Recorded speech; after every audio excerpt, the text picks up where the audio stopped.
جو آدمی اپنے اللہ کے درمیان کے تعلق کو اچھا بنا لے، اللہ تعالیٰ اس کے مخلوق کے درمیان تعلق پیدا کر دیتا، اگرچہ مخلوق نے اس کو گناہ کرتے ہوئے نہ دیکھا ہو، اگرچہ مخلوق نے اس کو عمل کرتے ہوئے نہ دیکھا ہو۔ اور جو آدمی اپنی خلوت اللہ کے ساتھ بگاڑ لیتا ہے، اللہ تعالیٰ اس کے مخلوق کے درمیان نفرت پیدا فرما دیتے ہیں، اگرچہ ان لوگوں نے اس کو گناہ کرتے ہوئے نہ دیکھا ہو۔ یہ ایک اصولی بات ہے، یہ ایک اصولی بات ہے، یہ ایک اصولی بات ہے جو میں آپ سے بہت اہم بات کہہ رہا ہوں۔ علماء نے لکھا ہے، عجیب بات لکھا، مجھے فیضان سننے کی بات ہے، علماء نے لکھا ہے کہ علماء کے درمیان بھی جو اختلافات ہوں گے وہ ان کی خلوت کی خرابی سے ہوں گے۔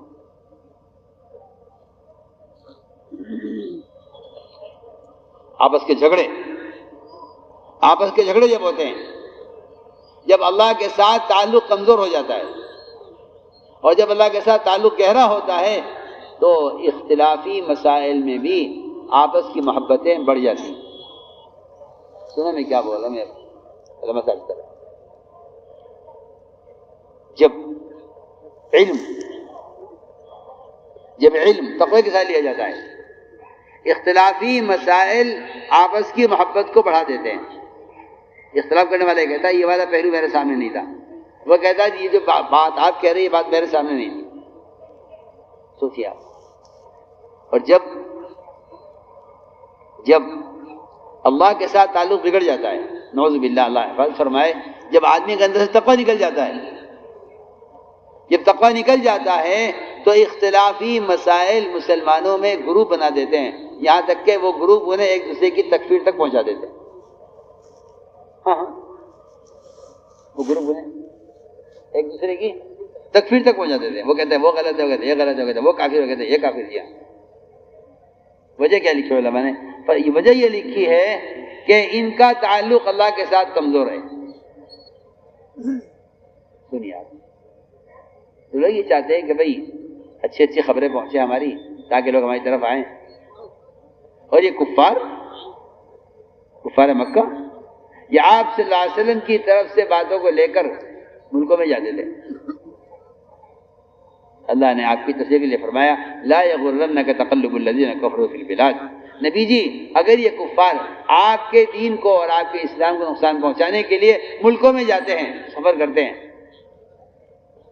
اور آپ پر تہمتیں لگاتے ہیں، تو آپ کو یہ چیز بالکل دھوکے میں نہ ڈالے کہ اب کام کا کیا ہوگا۔ عجیب بات ہے،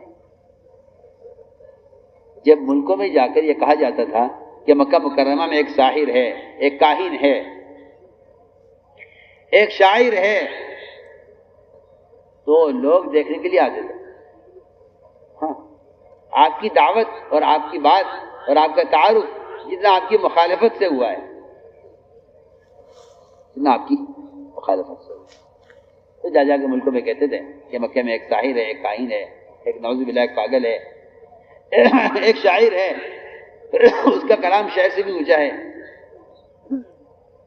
تو دور دور سے لوگ دیکھنے کے لیے آتے تھے کہ چلو چل کے دیکھتے ہیں۔ اور مزیدار بات یہ ہے کہ جو بھی آپ کو دیکھنے کے لیے آتا تھا بس وہ آپ صلی اللہ علیہ وسلم کی شکل دیکھتے ہی آپ کے دین میں، اور آپ اس لیے کہ آپ کے اخلاق اس لیے علماء نے لکھا ہے آپ صلی اللہ علیہ وسلم کی 1 مہینے کی مسافت سے رعب سے آپ کی مدد کی گئی۔ 1 مہینے تک آپ کا رعب ہے، اگر یہ اخلاق آپ کے نہ ہوتے تو یہ 1 مہینے کی مسافت تک کوئی دشمن آپ کے قریب نہ آتا، کوئی دشمن آپ کے قریب نہ آ سکتا، کوئی دشمن آپ کے قریب نہیں آ سکتا تھا اگر آپ کے اخلاق ایسے نہ ہوتے۔ اس لیے حضور اکرم صلی اللہ علیہ وسلم کے اخلاق، آنے والے دیکھنے آتے تھے بھئی کون ہے وہ جو کاہن ہے، آسمانی خبریں دیتا ہے، کون ہے آخر وہ، کون ہے آخر وہ، کون ہے آخر۔ جو لوگ دیکھنے کے لیے آتے تھے ان کو حقیقت کچھ اور ملتی تھی۔ ایسے سینکڑوں قصے ہیں، آپ کے قتل کے لیے آنے والے، آپ کو زہر دینے کے لیے آنے والے، آپ کی جاسوسی کرنے کے لیے آنے والے، دیکھیے واقعات ہیں۔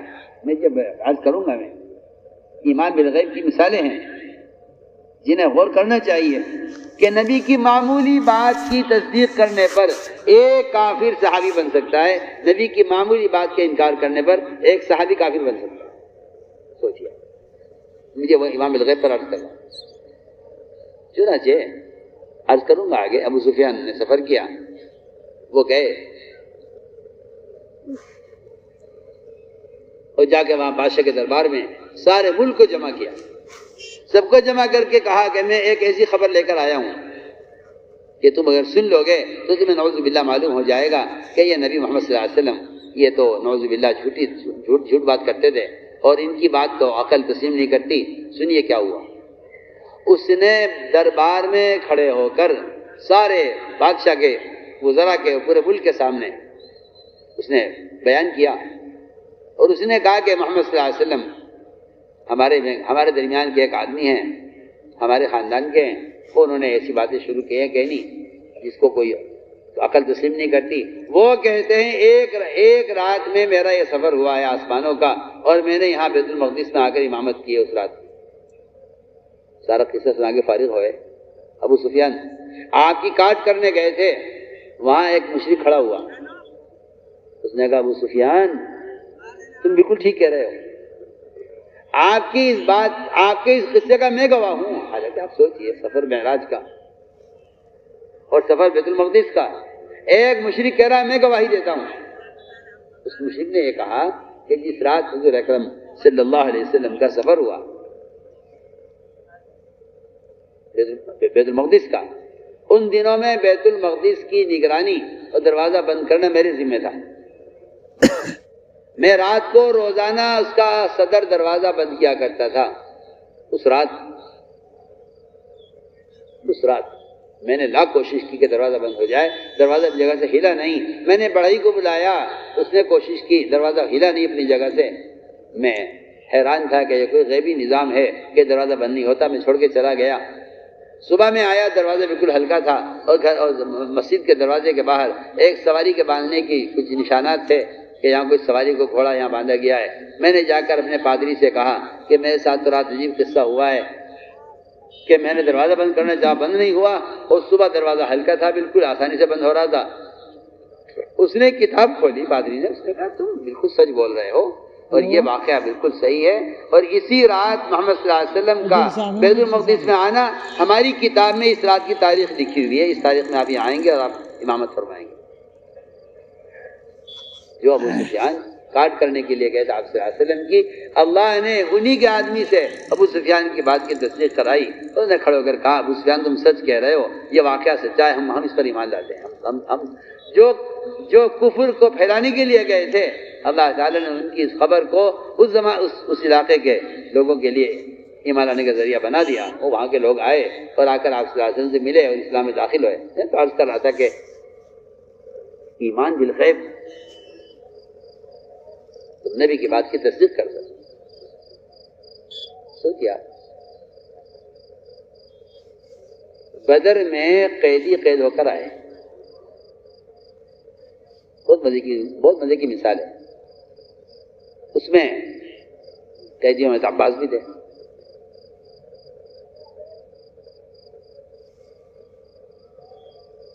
عباس رضی اللہ تعالیٰ عنہ آپ کے چچا آئے مقابلے پر. صحابہ نے ان کو باندھ لیا. آپ نے فرمایا صحابہ کرام سے کہ بھئی جتنے قیدی فقیر ہیں، محتاج ہیں اور وہ اپنے آزاد ہونے کے لیے مال نہیں دے سکتے، فقیر ہیں، ایسے قیدیوں کا فدیہ ہم معاف کر دیتے ہیں. اس لیے آپ صلی اللہ علیہ وسلم آپ تو رحمت للعالمین ہیں. آپ کا معاملہ دشمن کے ساتھ انتقام کا ہے ہی نہیں، اس لیے کہ انتقام سے امت بنتی نہیں ہے. انتقام سے امت نہیں بنتی ہے. آپ غور کیجئے، نوح علیہ السلام نے 950 سال محنت کی ہے اور اکثریت کے قوم نوح 80 افراد اسلام میں داخل ہوئے. انہوں نے قوم کے لیے بد دعا کی، طوفان آیا، ہلاک ہو گئی قوم.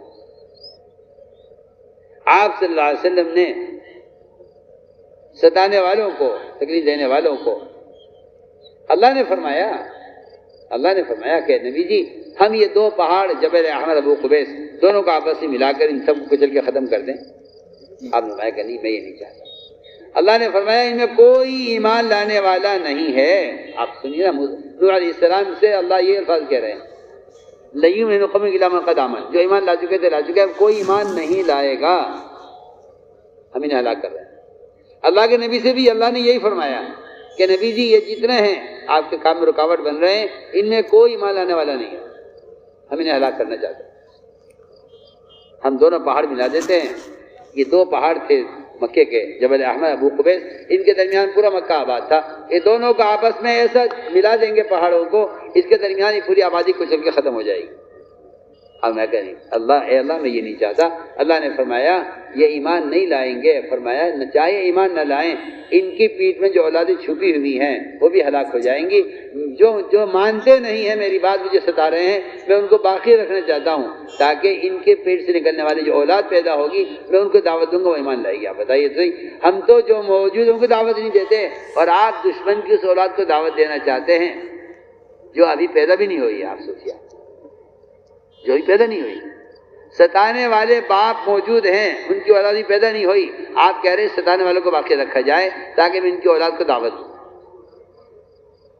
وہاں تو انتقام کا تو سوال ہی نہیں ہے۔ یہ تو آج کل کے جاہلوں نے یہ خیال پیدا کیا ہے کہ محمد صلی اللہ علیہ وسلم نے تلوار کے زور سے اسلام کو قائم کیا ہے۔ جی ایسا کچھ بھی نہیں ہے، یہ کہیں ثابت ہی نہیں ہے۔ اسلام میں اکراہ ہے ہی نہیں، اسلام میں زبردستی ہے ہی نہیں۔ آپ کی جگہ آپ مسلمان ہو جائیے، اسلام میں کسی کو مسلمان بنانے کی زبردستی کی کوئی دلیل نہیں ہے، کہیں ثابت نہیں ہے۔ اکراہ جو ہے وہ تو مسلمان کو مسلمان باقی رکھنے کے لیے ہے۔ اس میں تو عجیب و غریب جہالت مسلمان میں عام ہو گئی ہے کہ اگر کسی مسلمان کو ایک سے دوسری مرتبہ نماز کے لیے کہہ دو تو کہتا ہے دین میں زبردستی نہیں ہے۔ جی آپ نے ایک دفعہ کہہ دیا، آپ کی ذمہ داری پوری ہو گئی، دین میں زبردستی نہیں ہے۔ ارے دین میں زبردستی نہیں ہے، یہ کافر کے لیے کی آیت، آپ کے لیے نہیں ہے۔ لا اکراہ فی الدین کی جو آیت ہے وہ کافر کے لیے ہے کہ کسی کافر کو اسلام پر مجبور مت کرو۔ مسلمان کے لیے آیت ہے ہی نہیں۔ مسلمان کے لیے تو حکم ہے کہ مسلمان کو حق پر آمادہ کیا جاتا رہے، اس کو بار بار نماز کے لیے کہا جاتا رہے۔ جی ہاں پڑھیے آپ نے عجیب راستہ نکالا کہ بھئی آپ ایک بار کہہ چکے ہیں، دو بار کہہ چکے ہیں، بس دین میں زبردستی نہیں ہے۔ کہ نہیں، دین میں زبردستی کافر کے لیے نہیں ہے، مومن کے لیے زبردستی ہے دین میں، کہ دین پر اس کو آمادہ کیا جاتا رہے۔ میں عرض کر رہا تھا کہ مثال دے رہا تھا ایک حضرت عباس رضی اللہ تعالیٰ عنہ کو، آپ نے فرمایا کہ دیکھو جو بیچارے فقیر ہیں، محتاج ہیں، ان سے فدیے لیے بغیر کو چھوڑ دیا جائے۔ حضرت عباس نے کہا کہ اے محمد، میں بالکل محتاج ہوں، فقیر ہوں، اور میرے پاس آپ کو دینے کے لیے کچھ نہیں ہے، آپ مجھے چچا بھی ہوں، بہرحال رشتہ بڑا ہے، آپ مجھے معاف کر دیں، آپ میرا فدیہ معاف کر دیں، میں بہت نادار ہوں، بہت فقیر ہوں۔ آپ نے فرمایا عباس، تم اور ام فضل جو سونا چھپا کر آئے ہو وہاں مکہ مکرمہ میں، وہ دے دو فدیے میں۔ عباس کہتے ہیں کہ یار محمد تم کیا بات کر رہے ہیں، اس سونے کی تو مجھے ام فضل کے علاوہ کسی کو خبر نہیں ہے، کسی کو پتہ نہیں ہے، ہم نے کسی کو نہیں بتایا، بس اگر یہ تمہیں بتایا تو اللہ نے بتایا ہے، میں گواہی دیتا ہوں کہ آپ اللہ کے رسول۔ ایک بات کی تصدیق کافر نے کر لی، معمولی بات۔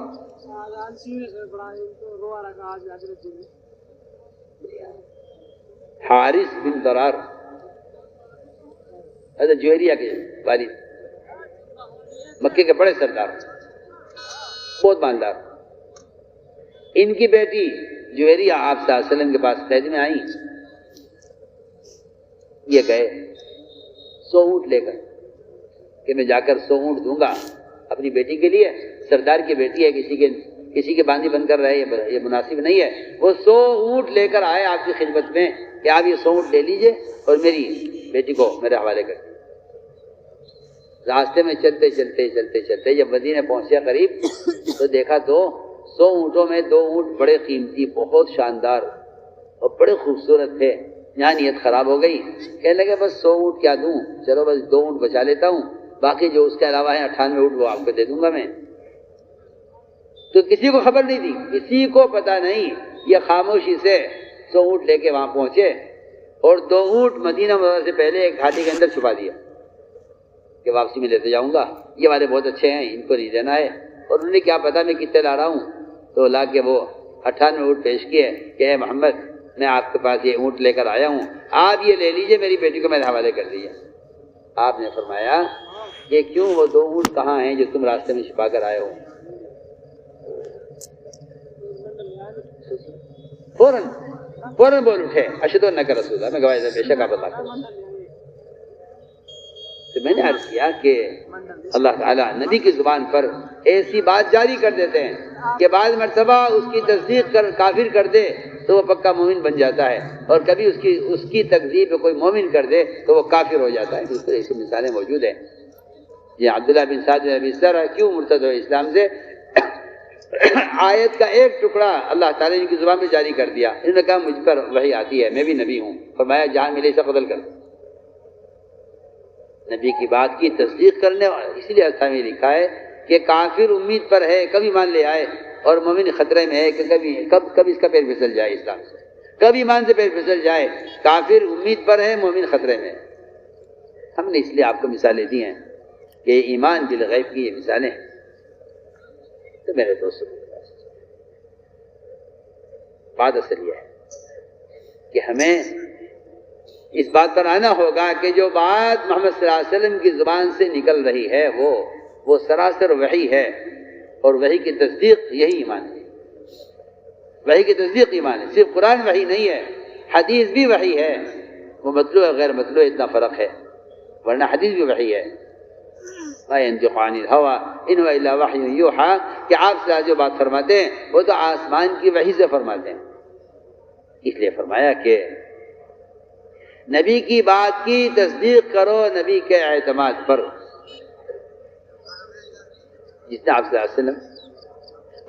اللہ علیہ وسلم جتنے اللہ کی بات میں سچے ہیں، اتنے آپ اپنے ذاتی معاملات میں بھی سچے ہیں۔ سوچیے، صحابہ کے ایمان کا امتحان ہوتا تھا، صحابہ کے ایمان کا امتحان ہوتا تھا، میں اس کی مثالیں دے چکا ہوں۔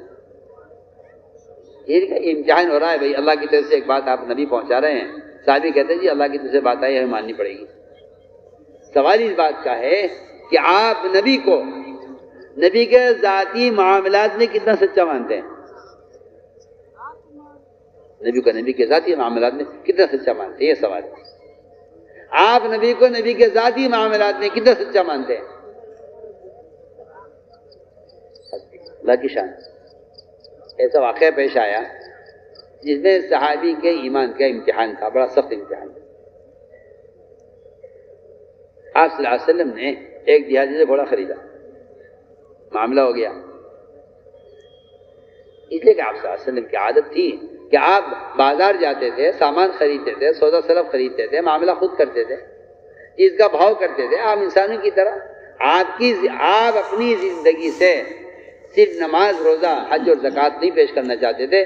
آپ بازار میں تاجر کے ساتھ کیا معاملہ ہوگا، تاجر کیا معاملہ کرے گا، اس سب کو آپ صلی اللہ علیہ وسلم نے عملی طور پر اس کی تعلیم دی، اس کی عملی تعلیم۔ کفار اعتراض کرتے تھے کہ یہ کوئی نبی ہے، بازار میں پھر رہے، کھانا بنا رہے، کھانا کھا رہے، آپ لوگوں سے معاملہ کر رہے اور کھانا مہیا کرنے کے لیے بازار جا رہے، ان کے آسمان سے کھانے اترا کرتے۔ اگر یہ اللہ کے رسول ہوتے، نعوذ باللہ، اگر یہ نبی ہوتے، آج میں آپ سے کہتا ہوں مسلمان کے عقیدے کی یہ کمزوری ہے کہ مسلمان یہ سمجھتا ہے کہ اگر ان بزرگ کے ساتھ کوئی کرامت ہوتی تب تو یہ ولی مانے جاتے، کرامت تو کوئی ظاہر ہوئی نہیں آج تک، پھر انہیں بزرگ کیوں کہتے ہیں لوگ؟ حالانکہ میں عرض کرتا ہوں کہ کرامتوں کا ظاہر ہونا ولایت کی علامت نہیں ہے، متبع سنت ہونا ولی ہونے کی علامت ہے۔ جو آدمی متبع سنت ہے وہ اللہ کا ولی ہے، اگرچہ پوری زندگی کوئی کرامت ظاہر نہ ہو۔ اور جو آدمی کرامتیں ظاہر ہو رہی ہیں لیکن متبع سنت نہیں ہے، وہ ولی نہیں ہے، وہ جادوگر ہے، کیونکہ جادوگر سے بھی کرامتیں ظاہر ہوتی ہیں۔ جادوگر سے بھی کرامتیں. میں نے عرض کیا کہ آپ صلی اللہ علیہ وسلم اپنی ضرورت خود پوری کرتے تھے. یہ آپ کے اخلاق تھے. اپنا جوتا خود گانٹھ لیا کرتے تھے اور اپنا کرتا خود سی لیا کرتے تھے.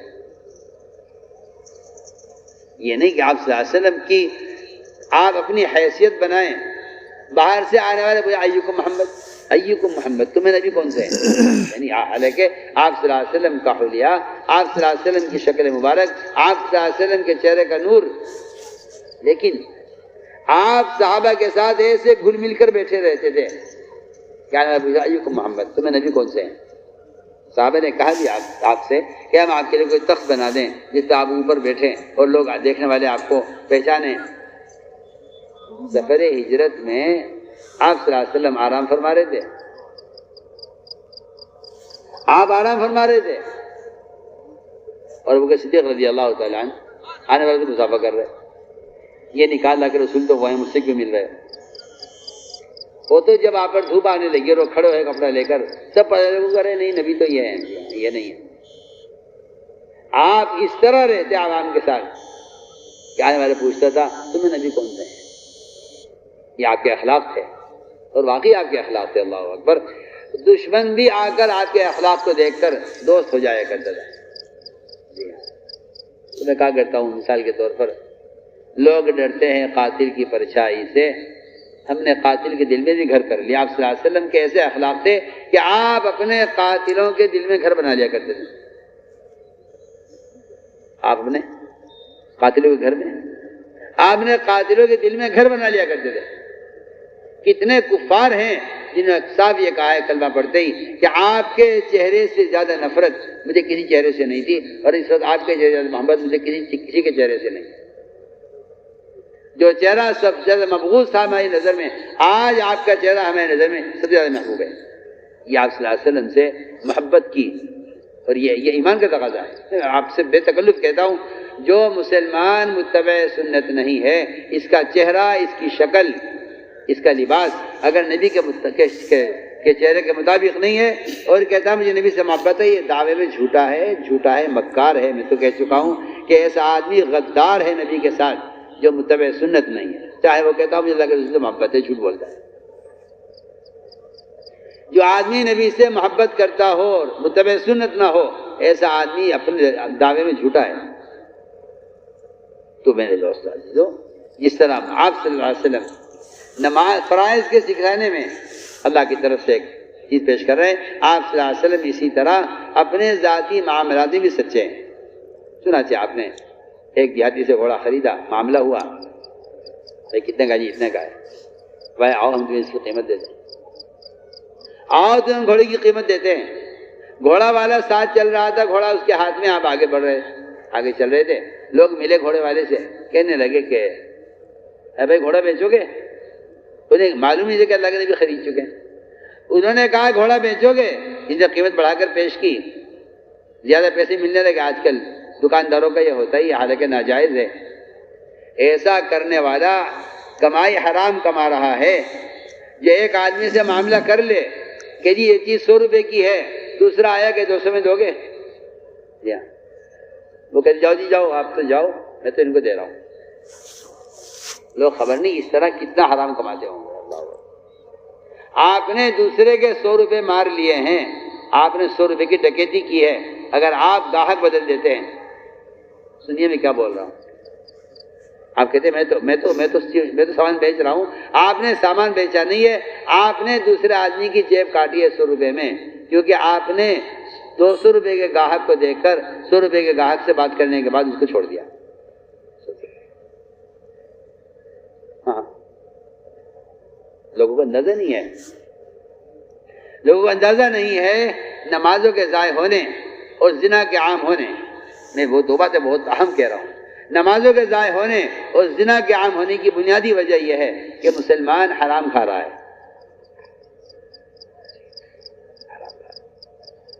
جو آدمی حرام کھائے گا اس کے اعضاء حرام کی طرف جائیں گے،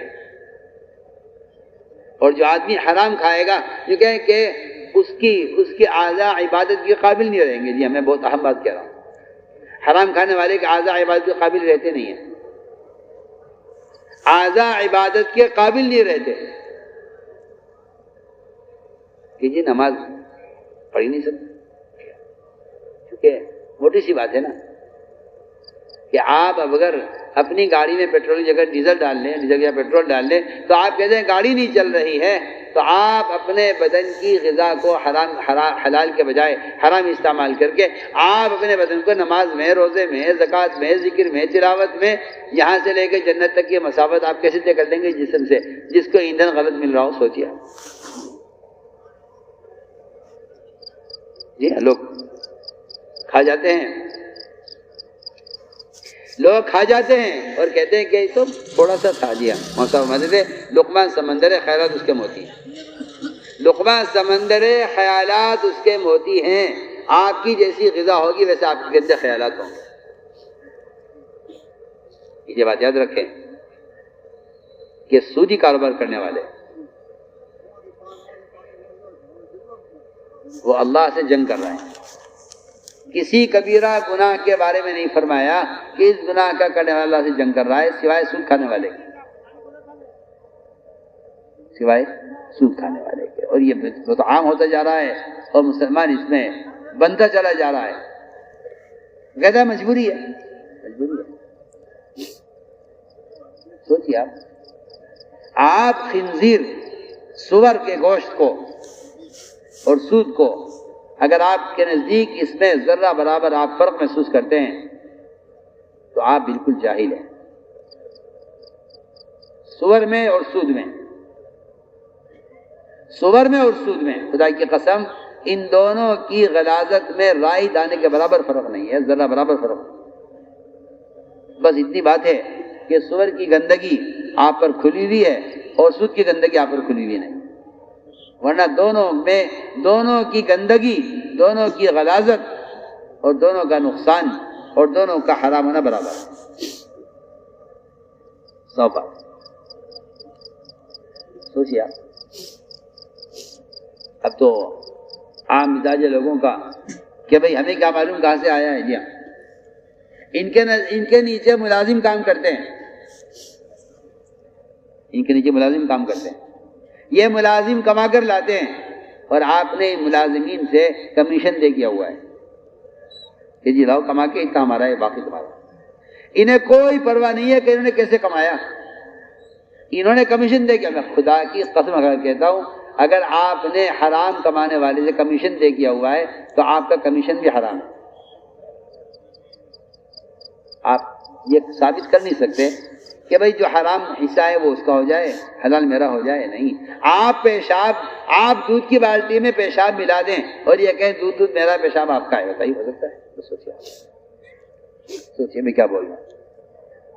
آپ دودھ کی بالٹی میں پیشاب ملا دیں، آپ کا شریک تجارت ہے، کہتے وہ سودی تو وہ کرتا ہے، میں تو سودی کاروبار نہیں کرتا، دونوں شریک ہیں تجارت میں، وہ آپ کا شریک سودی کاروبار کر رہا ہے اور آپ کہتے ہیں جی وہ تو سود تو وہ لیتا ہے، میں تو سود نہیں لیتا۔ میں اس کی مثال دے رہا ہوں آپ کو، اچھی مثال دے رہا ہوں۔ آپ دونوں ایک برتن میں پانی، ایک برتن میں دودھ پئیں اور برتن میں آپ پیشاب ملا دیں اور آپ یہ کہیں نہیں جی پیشاب والا دودھ آپ پیجیے اور جو صاف دودھ میں پیوں گا، بتائیے یہ ممکن ہے آپ کے نزدیک؟ کیا آپ کے کیا خیال ہے اس بارے میں؟ سب اس لیے ہم نے عرض کیا سود کی اصل میں آپ کو ایک بات بتانا چاہتا ہوں سب کو، حدیث میں یہ بات واضح ہے بالکل کہ جو چیزیں اللہ نے حرام کی ہیں زمانے کے ساتھ ساتھ ان حرام چیزوں کی اتنی شکلیں بنا دی جائیں گی کہ لوگ کہیں گے یہ حرام ہے یہ والا حلال ہے۔ اور میں آپ سے کہتا ہوں اس میں اللہ مجھے آپ بھی معاف کرے، اللہ بھی معاف کرے، اس میں اچھے اچھے پڑھے لکھے لوگ اس فتنے کے شکار ہیں، وہ تعویل کر کے اس چیز کی صنعت کے مقصد کو اپنی تعویل سے بدل دیتے ہیں۔ میں علماء سے کہہ رہا ہوں،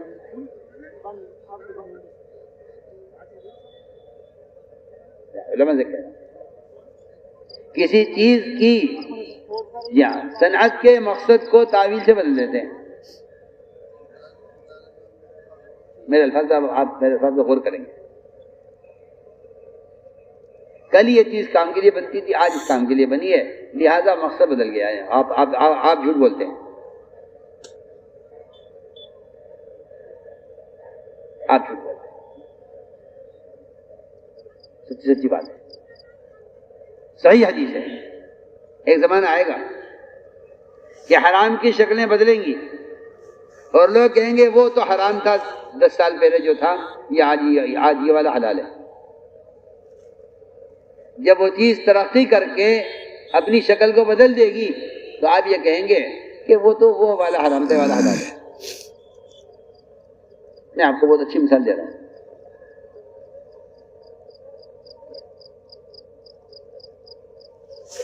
تو میں نے عرض کیا کہ لوگ تعویل کرتے ہیں کہ یہ حلال ہے وہ حرام تھا. حدیث میں آتا ہے کہ زمانہ آئے گا ایسا. تو میں کہہ رہا تھا کہ جو چیزیں حرام ہو جاتی ہیں کہ اللہ نے حرام کی ہیں، وہ چیزیں اپنی شکل بدل کر آپ کے سامنے آتی ہیں. آپ کہتے ہیں یہ حلال ہے. چنانچہ میں اس کی مثال دے رہا تھا. بعض احادیث جامع ہیں، اللہ اکبر، حدیث کی جامعیت اور قرآن کی جامعیت، میں علماء سے کہہ رہا ہوں، حدیث کی جامعیت قرآن کی جامعیت برابر ہے. ایک حدیث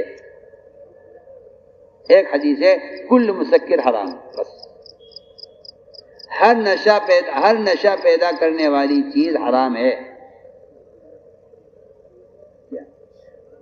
اس حدیث نے نشے کی تمام چیزوں کو، شکلوں کو حرام کر دیا. آپ 1,00,000 شکلیں لے آئے نشے کی، سب حرام ہے.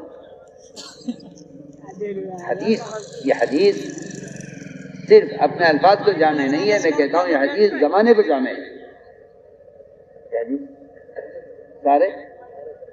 سارے زمانوں کو جامع ہے. میری علماء سے کہہ رہا ہوں یہ حدیث سارے زمانوں کو جامع ہے. ہر مسکر حرام ہے. آپ اگر کوئی نیا مسکر تیار کر لیں، نشہ پیدا کرنے والی کوئی چیز، تو اس کا حکم بھی حرام کا ہوگا. تو میں اس کی مثال دے رہا تھا. فرمایا حدیث میں سود کی 70 قسمیں ہیں. 70 قسمیں. اگرچہ ابھی تک چاہے سود کی قسمیں 70 کو نہ پہنچی ہوں، پہنچ جائیں گی. لیکن سود جب حرام ہوا تھا،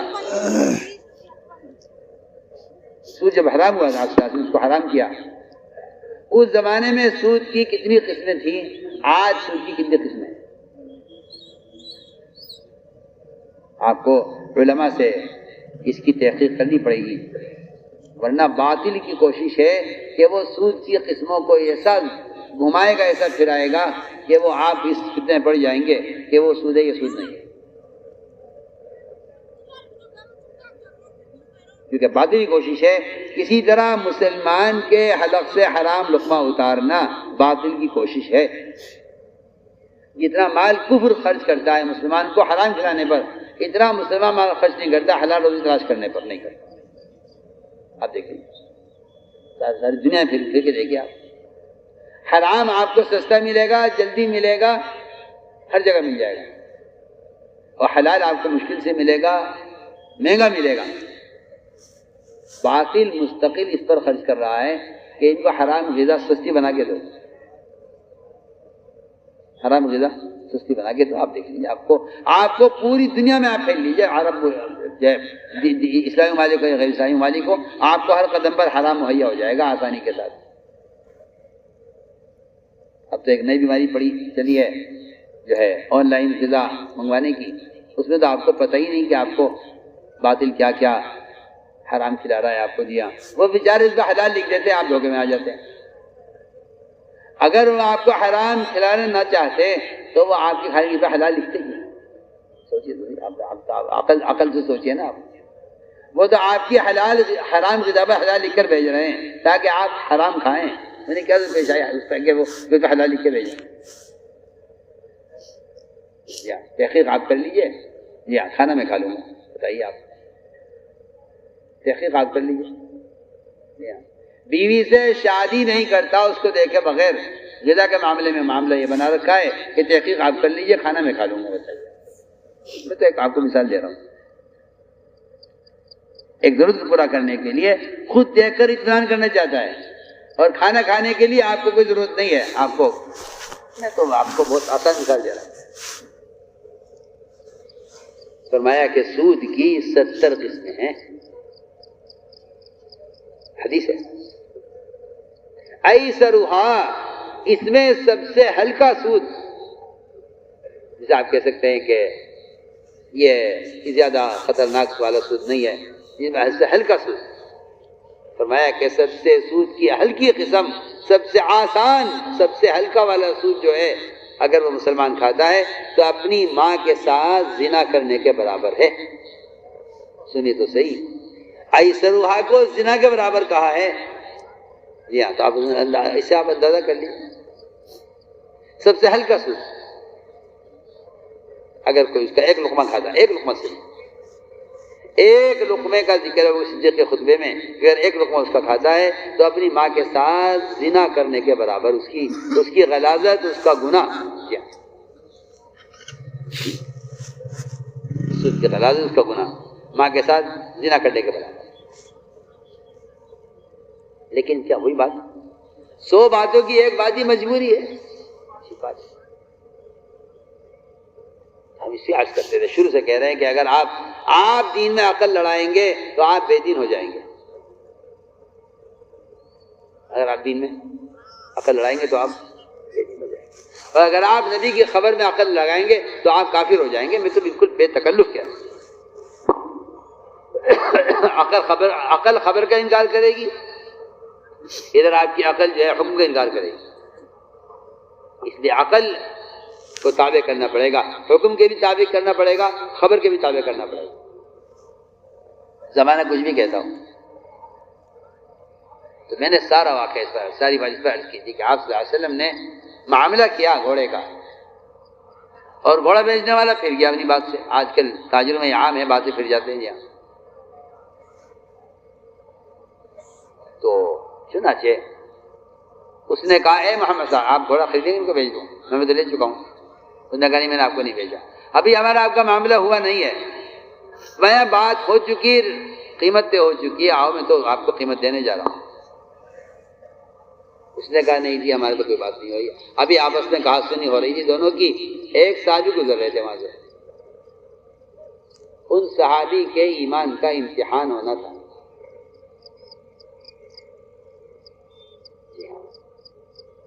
کان میں آواز پڑی, دیہاتی کہتا تھا آپ صلی اللہ علیہ وسلم سے گواہ لائیے. آپ کہتے گواہ تو کوئی تھا نہیں. حالانکہ اس دیہاتی کو جس کو نبی پر ایمان لانا فرض ہے اس کو نبی کو گواہ بنانے میں کیا پریشانی ہے کہ گواہ آپ ہیں. آپ کو گواہ بنا لیتا, گواہ لائیے. اس سے معلوم ہے گواہ کوئی آئے گا نہیں, میرا معاملہ ختم ہو جائے گا ان سے, میں اس کو بیچ دوں گا دوسرے کو زیادہ قیمت پر.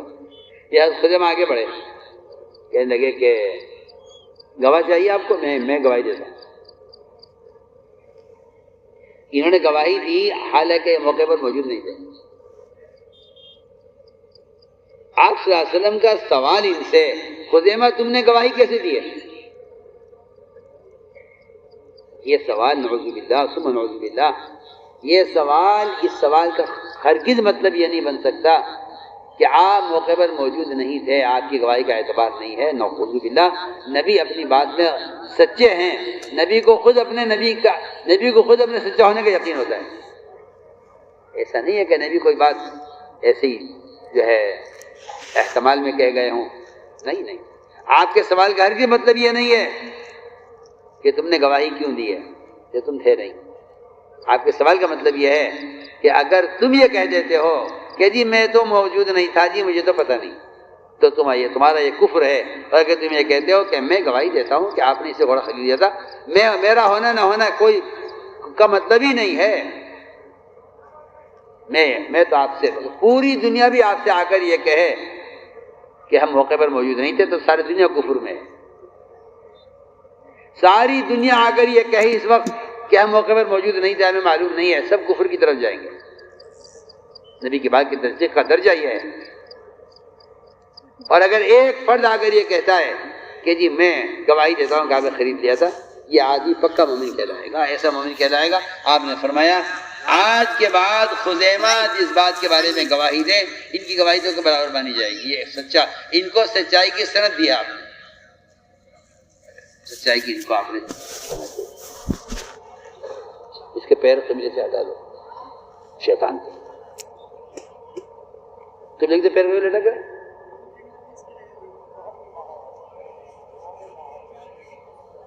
نکمے آدمی۔ تو میں نے عرض کیا میرے دوست ساتھیوں، یہ ہیں سوچنے کی باتیں کہ آپ صلی اللہ علیہ وسلم کی کیا تعلیمات ہیں ایمان میں، اور کسے کہتے ہیں ایمان لانا۔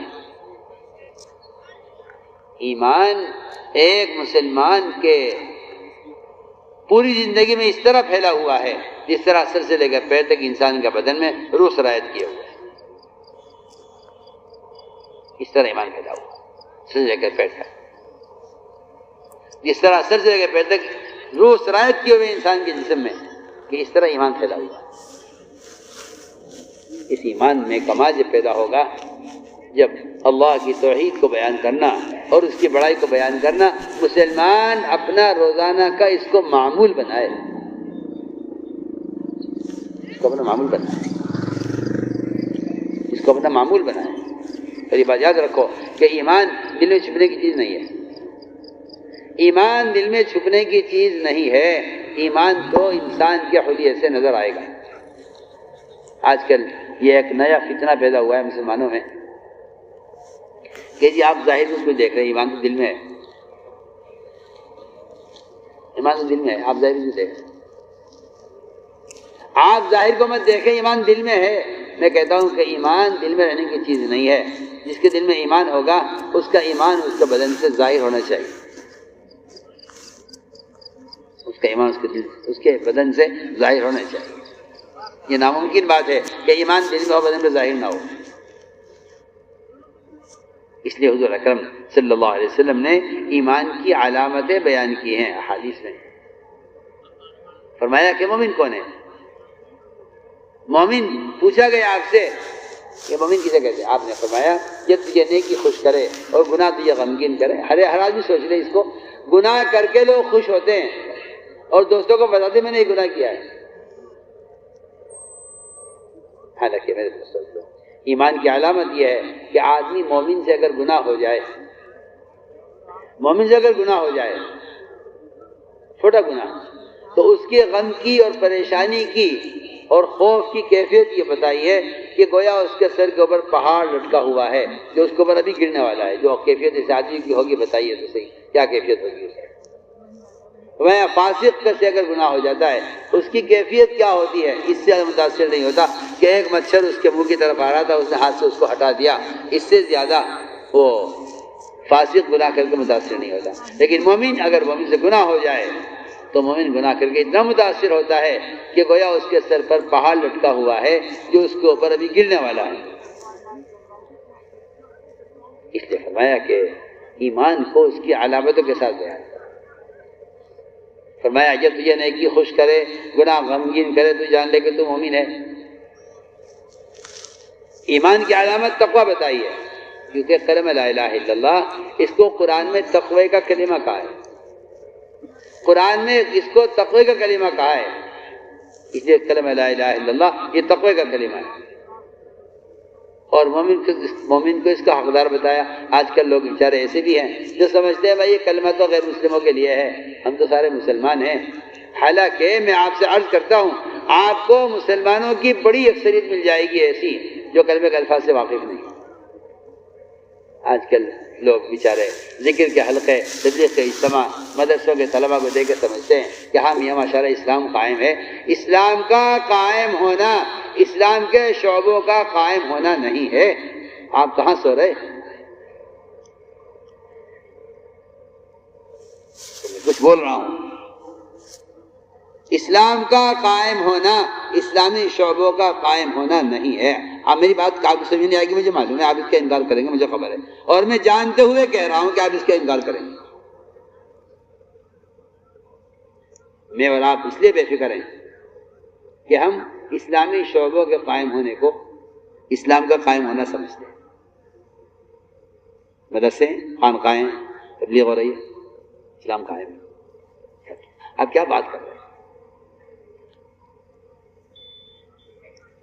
اسلامی شعبوں کا قائم ہو جانا اسلام کا قائم ہونا نہیں ہے. سوچیے آپ، میں کہنا چاہتا ہوں اسلام کا قائم ہونا کیا ہے؟ میرا بہت آسان سوال ہے، بہت آسان جواب ہے. اسلام کا قائم ہونا کیا ہے؟ 100% مسلمان اللہ کے فرائض پر جمع ہو جائے، اسے اسلام کا قائم ہونا کہتے ہیں. اسلام قائم. سوچیے، ایک علاقے والوں نے کہا جی ہم زکوٰۃ نہیں دیں گے. ابوبکر صدیق رضی اللہ تعالیٰ عنہ یہ کہہ رہے ہیں کہ میں ان کو زکوٰۃ پر لانے کے لیے مدینے کو خالی کر دوں گا. کیا بات ہے؟ تھوڑے سے لوگ ہیں، صرف نماز پڑھتے ہیں، روزہ رکھتے ہیں، حج کرتے ہیں، کلمہ پڑھتے ہیں، اللہ کے نبی کو مانتے ہیں، اللہ کو مانتے ہیں، سب کچھ ہے. تھوڑی سی مال کی محبت آ گئی ہے دل میں، جس کی وجہ سے زکوٰۃ دینے سے ذرا سے انکار کر رہے ہیں، یا زکوٰۃ تو دینا چاہتے ہیں لیکن امیر کو نہیں لا کے دینا چاہتے، زکوٰۃ اپنے طور پر خرچ کرنا چاہتے ہیں. حضرت کیا فرما رہے؟ عمر یہ ارتداد ہے. عمر تو بزدلی کی باتیں کر رہا ہے، یہ ارتداد ہے، مسلمان مرتد ہو رہا ہے. سوچیے آپ، کیوں نہیں کہا ابوبکر صدیق رضی اللہ عنہ کہ ہاں اسلام تو قائم ہے، مدینہ بھی ہے، مدرسے بھی ہیں، مکاتب بھی ہیں، قرآن پڑھایا جا رہا ہے. جی ہاں، کیوں نہیں کہا اسلام قائم ہے؟ سوچیے آپ، سارے مسلمانوں میں سے ایک طبقہ چھوٹا سا، ایک علاقے والے ہم زکوٰۃ دیں گے. کہ یہی بات تو تھی، یہی بات جن سے آج کل کے پڑھے لکھے لوگ بیچارے اردو کہہ کے بات ختم کر دیتے ہیں. یہی تو بات تھی جس کو ابو ہریرہ رضی اللہ تعالیٰ عنہ بار بار قسم کھا کر کہہ رہے تھے کہ اگر ابو بکر صدیق نہ ہوتے اللہ کو کوئی سجدہ کرنے والا باقی نہ رہتا. میرا یہ سوال ہے سب سے، آپ بتائیے تو صحیح، صحابہ کہاں چلے جاتے؟ اب وہ یہ کہہ رہے کوئی اللہ کو کوئی سجدہ کرنے والا زمین باقی نہ رہتا اگر ابو بکر یہ کام نہ کرتے. بتائیے، سوچیے. غور کیجیے، مسلمانوں کی اکثریت اللہ کے فرائض سے، اکثریت سارے عالم کو سامنے کر اکثریت مسلمانوں کی فرائض سے غافل ہے. اکثریت انکار کرے تو بتائیے تو صحیح، شعبوں کا قائم ہو جانا اسلام کو قائم ہونا ہے، یا 100% مسلمانوں کا اللہ کے فرائض پر جمع ہو جانا اسلام کو قائم ہونا ہے؟ وہ کہ صدیق جو جہاد کیا ہے وہ قیام اسلام کے لیے کیا ہے. وہ کافروں سے ایسا قتال نہیں تھا وہ جس میں کفار مدینے میں چڑھ کر آ رہے تھے کہ بھئی دفاعی یا اقدامی قتال ہے. یہ دفاعی قتال نہیں تھا، یہ دفاعی قتال نہیں تھا کہ جی وہ قتال پر آ گئے تو ہم قتال کر رہے ہیں، بلکہ وہ اسلام میں کوئی کمی ہو اس کو برداشت نہیں کر سکتے. اس لیے ہم نے عرض کیا کہ اسلام قائم ہو. اسلام کا قائم ہونا یہ ہے کہ مسلمان اللہ کے فرائض پر جمع ہو. مسلمان اللہ کے فرائض پر جمع ہو، خدا کی قسم اس کے لیے کوئی ذریعہ، کوئی راستہ نہیں ہے سوائے اس کے کہ آپ مسلمان کا ہاتھ پکڑ کر اس کو ایمان، علم اور نماز پر لے آئیں. یہ تین کام ہیں جس کے لیے گشت ہوتا ہے تبلیغ میں. ایمان، نماز اور علم، یہ تین چیزیں ہیں. اگر مسلمان ان پر نہ لایا گیا تو مسلمان مرتد ہو کر رہے گا. یہ پکی بات.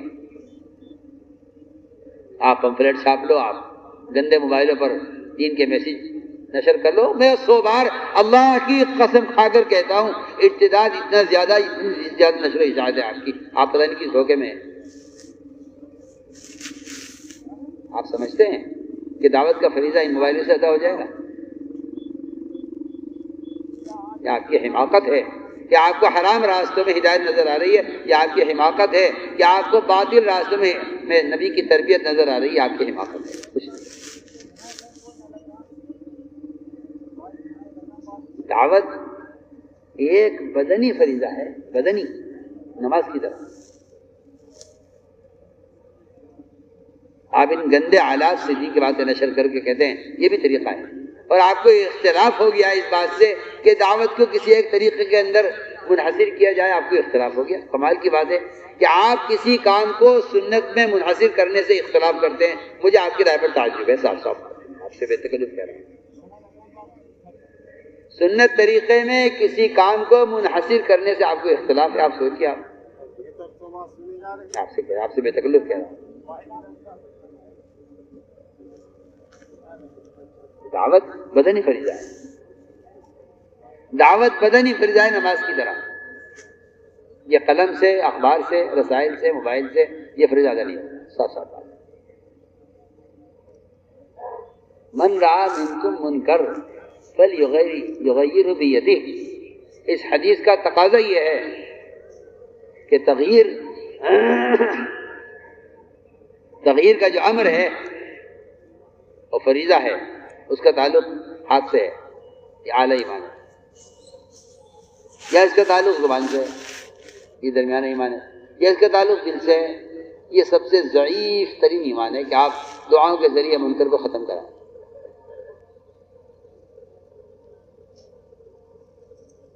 اور اگر یہ بھی نہیں ہے تو حدیث کے صاف الفاظ ہیں، پھر آپ کے دل میں ایمان کا کوئی ذرہ بھی نہیں ہے، اس کے بعد کوئی درجہ ایمان کا نہیں ہے۔ یہ 3 درجے جہاد کے ہیں، یہی 3 درجے ایمان کے ہیں، حدیث صاف ہے بالکل۔ حضرت علی کا قول ہے کہ جہاد کے بھی 3 درجے ہیں، جہاد ہاتھ سے، یا جہاد زبان سے، جہاد دل سے، یہ 3 درجے ہیں، یہ 3 درجے ایمان کے ہیں، یہ 3 درجے جہاد کے ہیں۔ آپ یہ کہتے ہیں کہ پھرنا کوئی ضروری ہے، سوچیے، آپ کہتے ہیں پھرنا کوئی ضروری ہے۔ میرا بے سوال میں ساری دنیا سے کرتا ہوں، آپ کا یہ سوال پھرنا کوئی ضروری ہے، یا آپ کے سوال کے جو الفاظ ہیں پھرنے سے متعلق، یہ الفاظ ایک منافق کے ہیں۔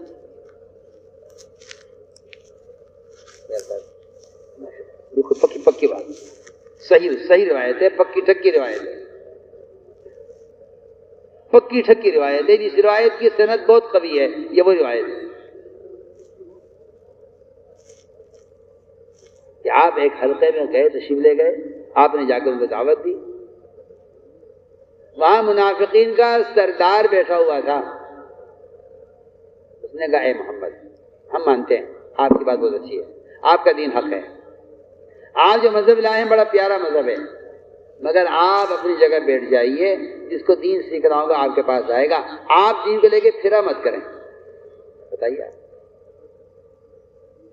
اس زمانے کے منافق کو پھرنے سے اختلاف تھا، آج کے مسلمان کو پھرنے سے اختلاف ہے۔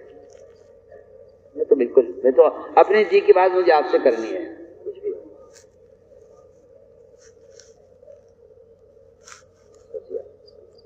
جبکہ قرآن نفر کو بیان کر رہا ہے، نکلو نکلو نکلو نکلو نکلو، نبی سے لے کر امتی تک، آپ کے زمانے سے لے کر قیامت تک کسی کے لیے بھی یہ نہیں کہا جائے گا نہ نکلو، جی ہاں نکلو۔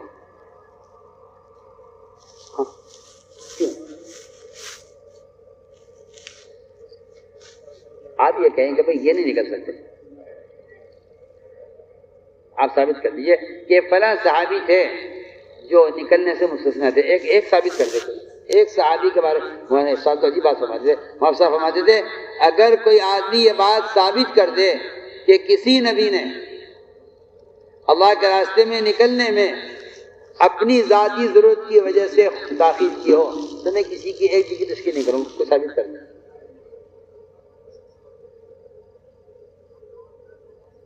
نفر دعوت کا قوام ہے، نفر دعوت کا قوام کہتے ہیں جسے مدار ہوتا ہے کسی، نکلنا اللہ کا امر ہے، اگر آپ نہیں نکلتے ہیں تو آپ اللہ کے ایک امر کی خلاف ورزی کر رہے ہیں۔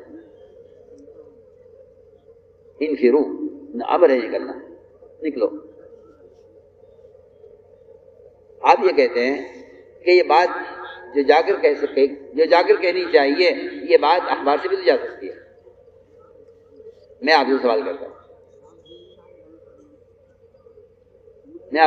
آپ کا کوئی عزیز، کوئی رشتے دار، کوئی متعلق کسی کڑے میں، کسی کنویں میں گر جائے، آپ اس کو پرچہ لکھ کے ڈال دیں کہ آپ باہر آ جائیے، کیا اس کی جان بچ جائے گی؟ یا آپ کی ذمہ داری ادا ہو جائے گی کہ نہیں؟ سوچیے آپ کا یہ کہنا کہ بات پہنچا کر بھی ذمہ داری ادا ہو جاتی ہے۔ میں کہتا ہوں کوئی آدمی کسی گڑھے میں گر جائے، آپ کا کوئی دوست، آپ کا کوئی رشتے دار، بھائی آپ کا کسی گڑھے میں گر جائے اور آپ اس کو نکلنے کی ترغیب دے کر آگے بڑھ جائیں، تو کیا اس کی جان بچ جائے گی؟ آپ کو اس کا ہاتھ پکڑ کر اس کو گڑھے سے نکالنا ہوگا۔ ابو دردہ یہی فرما رہے ہیں، گناہ کرنے والا شخص گڑھے میں پڑا ہوا ہے، الم تکونوا مستخرجی، کیا آپ اس کو نکالیں گے نہیں گڑھے سے؟ تو میرے دوستو عزیزو، اس نفر کے فریضے کو زندہ کرنا امت میں یہ مستقل کام ہے، یہ مستقل کام ہے۔ نفر کے فریضے کو امت میں واپس لانا کام ہے۔ میں کچھ کہہ رہا ہوں کہ نفر کے فریضے کو واپس لاؤں گا۔ قرآن صاف کہتا ہے نہیں نکلو گے تو اللہ تمہیں عذاب دیں گے۔ آپ یہاں آ کر پھسل جاتے ہیں، آپ کہتے ہیں وہ تو قتال کی وجہ سے تھا نہیں، یہ مجھے آپ کی رائے پر حیرت ہے۔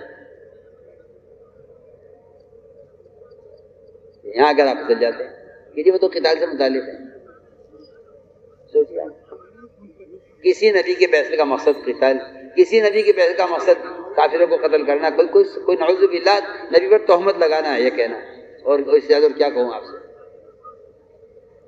نبی کے بارے میں یہ کہنا کہ یہ انہیں قتل کرنے کے لیے بھیجے گئے ہیں، نبی پر تہمت لگانا ہے۔ جی ہاں، وہ تو قاتلوں پہ نواز رہے ہیں، اور جو کہتا تھی کہ میں اسلام قبول نہیں کروں گا، نبی کہتے ٹھیک ہے رہو اپنے دین پر۔ ایک شخص نے آپ صلی اللہ علیہ وسلم پر تلوار سوچ لی، آپ سوئے ہوئے تھے، تلوار اس نے اٹھائی آپ کے ہاتھ میں، آپ کی آنکھ کھلی، تلوار اس کے ہاتھ میں تھی۔ اس نے کہا بتائیے کون بچائے گا آپ کو مجھ سے؟ میں اللہ بچائیں گے۔ اس کا ہاتھ شل ہو گیا، اینٹ گیا، اس کے ہاتھ تلوار کی، آپ نے اٹھائی، میں تمہیں کون بچائے گا مجھ سے؟ اس نے کہا جی محمد آپ تو بڑے اخلاق والے ہیں، میرے ساتھ اچھا معاملہ کیجیے۔ آپ نے اس کے ساتھ ایسا اچھا معاملہ کیا، اس کو نہ کسی کے حوالے کیا، نہ اس پہ قتل کے اقدام کا مقدمہ کیا، نہ اس سے کوئی بدلہ لیا، نہ یہ کہ صحابہ سے کہتے بھائی اس کو دھیان رکھنا، یہ مجھے قتل نہ کرتے، ایسے باندھ کے ڈالتے، ایسے یہاں سے نکال دو، کچھ نہیں۔ آپ نے فرمایا کہ میں جس دین پر ہوں تمہیں دین پسند ہے؟ اس نے کہا نہیں مجھے پسند نہیں۔ میں جاؤ رہو اپنے دین پر، اپنے دین پہ رہو، چین سے رہو، شانتی سے رہو۔ جی ہاں، یہاں اسلام میں عالمی سطح پر دنیا میں کوئی ایسا خیال رکھنے والا ہے ہی نہیں مسلمان جو یہ کہے کہ تو آپ مسلمان ہو جائیے ورنہ ہم آپ کو قتل کر دیں گے۔ یہ رائے کسی مسلمان کی دنیا میں نہیں ہو سکتی، اگر ہے تو نبی کی رائے کے خلاف۔ اسلام پیار اور پریم کا اور محبت کا جو ہے پیغام ہے۔ یہاں کسی کو مسلمان بنانے کے لیے اس کا تلوار سے یا اس کا اکرام سے کوئی تعلق نہیں۔ آپ سمجھیں، آپ یہ سمجھے کہ کوئی طاقت ہو مسلمان کے پاس جس سے ساری قومیں مسلمان ہو جائیں، آپ کی بالکل آپ کی فضول سوچ ہے، آپ کی فضول سوچ ہے۔ یہ سوچ اس کی ہوتی ہے جو اسلام کو فقیر مذہب سمجھتا ہے۔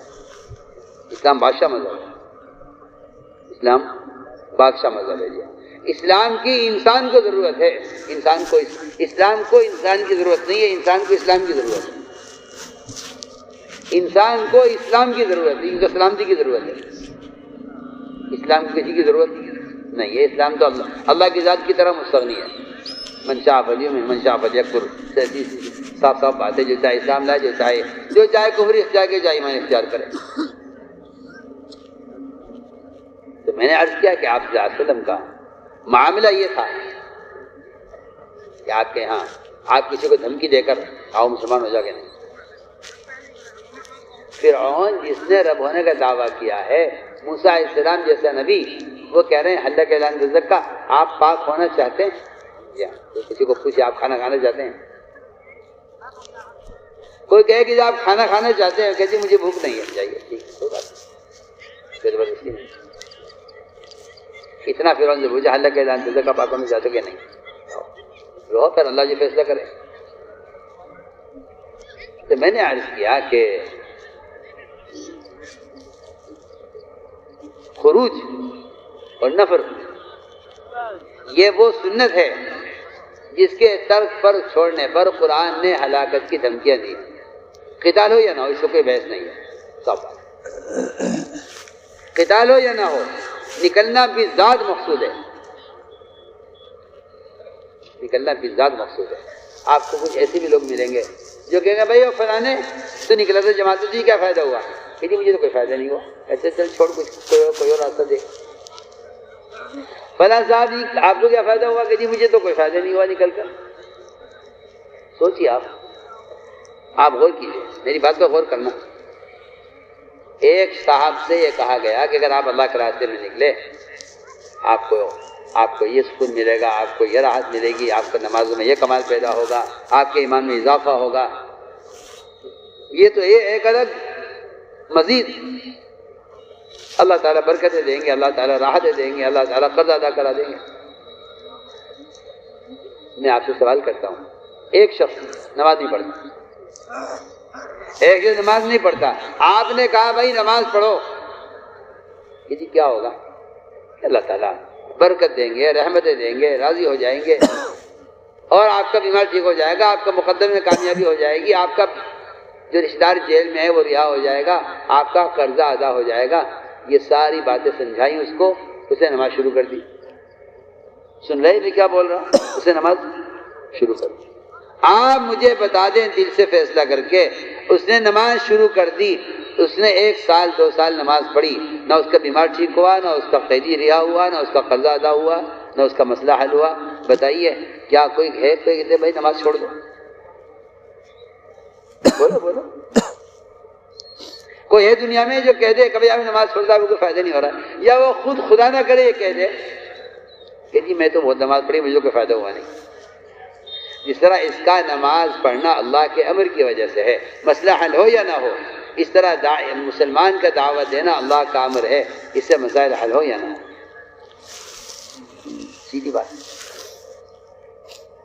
تو میرے دوستوں یہ انفرو کا جو امر ہے، قرآن نے تو صاف اعلان کر دیا کہ قتال کا موقع، اگر میرے الفاظ پر غور کرنا، میں پوری دنیا سے کہہ رہا ہوں، قتال کا موقع اگر نہیں ہے اور نکلنے کی ایمرجنسی نہیں ہے اور مسلمانوں کی تعداد زیادہ ہو گئی ہے اور اس وقت کفر کی طرف سے کوئی خطرہ بھی نہیں ہے، اگر آپ ان حالات میں نکلنے میں تاخیر کریں اور مدینہ منورہ میں رہ کر نیک اعمال کرنا چاہیں، تو قرآن یہ کہتا ہے کہ آپ اپنے ہاتھوں اپنے آپ کو ہلاکت مت ڈالیے. یہ میں آپ کو قرآن کی آیت کا میں نے مفہوم عرض کیا ہے شان نزول کے ساتھ. جو لوگ یہ خیال رکھتے ہیں اپنے دل میں کہ وہ نکلنے کی جو اہمیت ہے وہ تو قتال کے زمانے کی بات ہے، وہ اس بات پر غور کریں. قرآن کی آیت ہے وَأَنفِقُوا فِي سَبِيلِ اللَّهِ وَلَا تُلْقُوا بِأَيْدِيكُمْ إِلَى التَّهْلُكَةِ. اللہ کے راستے پھرنے پر مال خرچ کرنے میں کمی مت کرو ورنہ اپنے ہاتھ اپنے آپ کو ہلاکت میں ڈالو گے. بتائیے اس آیت کو غور کریں آپ، یہ آیت کب نازل ہوئی؟ نہیں ہے روایت میں کہ صحابہ نے زکوٰۃ دینے سے انکار کیا ہو، اللہ نے کہا مال خرچ کرو. نہیں کہا تھا صحابہ نے کہ ہم بیوہ پر، یتیموں، مسکینوں پر، اپنی بیوی بچوں پر مال خرچ نہیں کریں گے. اللہ نے حکم دیا کہ مال خرچ کرو، اپنے آپ کو ہلاکت میں ڈالو.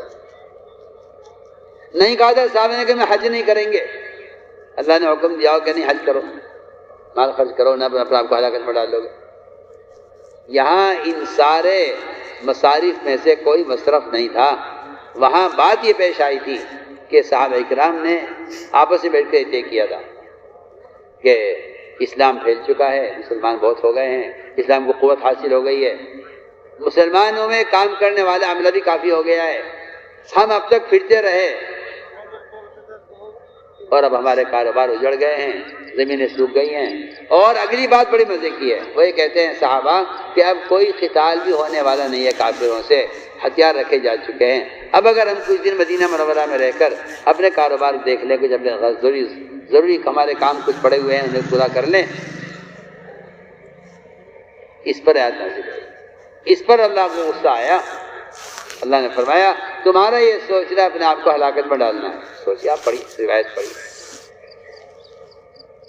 تو میرے دوستوں، اصل بات بنیادی ہے۔